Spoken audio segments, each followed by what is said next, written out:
el gobierno de la República fue a sacar a un preso de alto nivel del grupo ese del 13MS, ¿verdad? Que es el señor Elmer Canales, ¿verdad? Y que lo fue a sacar cuando ya estaba condenado a décadas de años por cometer delitos. Que además no solo eso, sino que Estados Unidos lo estaba pidiendo para que se lo mandara conforme al acuerdo que hay entre El Salvador y Estados Unidos para que un salvadoreño pueda ser enviado a Estados Unidos si ha cometido delitos allá. Y esto lo había aprobado ya el juez de Nueva York. Eso está. Esa es la realidad. Y frente a esa realidad, ¿qué es lo que pasa? Que viene entonces el señor Carlos Marroquín, ¿verdad? Que es el funcionario más alto del tejido social del Ministerio de Gobernación de nuestro país, que entra a la cárcel, recoge a esta persona, se lo lleva en carro a Guatemala y allí se lo entrega a los amigos de los maderos que hay en Guatemala, como en Honduras y en Estados Unidos. Frente a ese hecho, entonces, que hoy ya está aprobado, ¿por qué? Porque cuando ya se hace público esto y en Estados Unidos internacionalmente se conoce, el gobierno del señor Bukele pretende decir que este señor Elmer Canales lo que había hecho es salirse corriendo y se había podido escapar, lo cual es falso.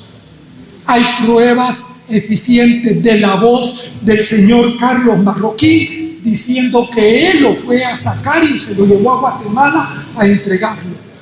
Pero ¿qué es lo que pasó? Que el señor estuvo en Guatemala unos días con sus compinches y luego se fue para Estados Unidos de nuevo, a México. Y en México la policía lo agarró preso. Estados Unidos le estaba pidiendo entonces a México que le mandara ese delincuente porque en Estados Unidos había hecho homicidios. El Salvador entonces decía que como se escapó de la cárcel, lo cual no es cierto, que no pudiera, que tenían que devolvérselo a él. México, como ya sabemos cómo trabaja diplomáticamente, optó por un medio, decirle a El Salvador, bueno, ahí te lo mando en un avión, pero el avión voló con parte de su venida de México a El Salvador en una ciudad norteamericana donde estaban los policías norteamericanos esperando al señor y se lo llevaron preso. Ahora está en Estados Unidos y está allá abajo. Esa es la realidad de este caso.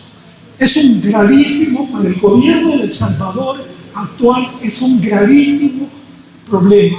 ¿Por qué? Porque involucra no solo el señor Elmer Canales, porque fue quien hizo el delito físicamente de llevarse, sacar sin permiso de la cárcel y llevárselo fuera.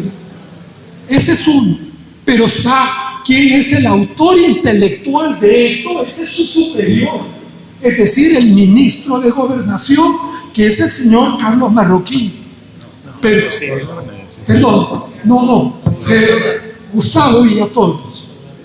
Gustavo Villatoros, perdón.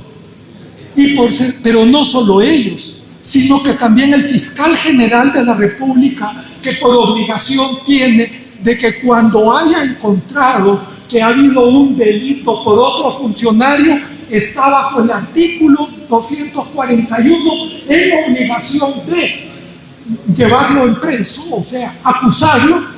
De lo contrario, se convierte en cómplice del delito. Y finalmente, ¿verdad?, el señor director de los centros penales, quien fue el que permitió que eso se hiciera, violando la Constitución, ¿verdad?, que dijo que le iba a obedecer por su texto sin importar qué artículo, mandato, o sea, que quieren que él viole. O sea, yo quiero señalar lo grave que es esta situación para el país, ¿verdad?, y cómo por eso creemos en alzar una voz que es necesaria, porque aquí está desapareciendo la justicia, perdón. Aquí se está aumentando la pobreza inmensamente con la política del gobierno actual. Y eso es algo que nos viene ya el próximo año es muy grave.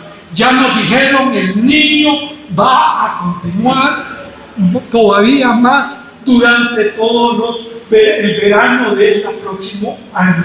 Eso significa que si la pérdida de millones de producción de arroz, frijoles, de lo básico del Salvador, se ha reducido, ahora va a ser todavía más. Y lo único que va a poder hacer es ir a comprar afuera, donde ya sabemos cómo el gobierno y funcionarios del gobierno lo ocupan para enriquecerse, haciendo malos